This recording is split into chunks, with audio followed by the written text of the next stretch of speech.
ঢাকায় এসে পৌঁছলেন কথিত আওলাদে রাসূল পীর সাবির শাহ।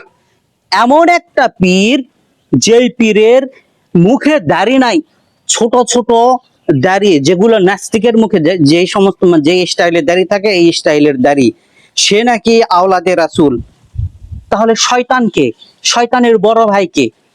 আর এই আওলাদে রাসূল, সে পাকিস্তানে তার 2 টাকার মূল্য নাই, তাকে কুত্তার মতো পিটাই, কুত্তার মতো ধরে পাকিস্তানের পুলিশ ডিম থেরাপি দেয়। আর বাংলাদেশের এই কথিত সুন্নি বেদাতি সুন্নি, তারা পাকিস্তান থেকে ভাড়া করে নিয়ে আসে এই ম্যাগি খোরকে, নিয়ে এসে টাকের উপরে বসায়, আবার এই ব্যক্তিটাকে গলায় মালা দেয়, ফুলের মালা দেয়।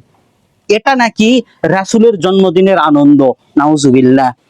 রাসূলের জন্মদিনের আনন্দ আমরা পালন করব ইবাদতের মাধ্যমে। পাকিস্তানের একজন যে বেগানা নারীর সাথে রাত কাটায়, বসে ওঠে খায়, সেই মানুষটা কিভাবে আওলাদে রাসূল হয়? আর তাকে বাংলাদেশের সুন্নিরা ভাড়া করে নিয়ে আসে এবং তার গলায় মালা দেয়। এটা কি ধরনের ঈদে মিলাদুন নবীর আনন্দ? এটা তো কোনো কোরআন হাদিসে নাই। আপনাদের কি মনে হয় কোরআন হাদিস আছে যে একে নিয়ে আসতে হবে বাংলাদেশে, তাকে বসাইতে হবে, গলায় মালা দিতে হবে? এটা কি কোরআন হাদিস আছে?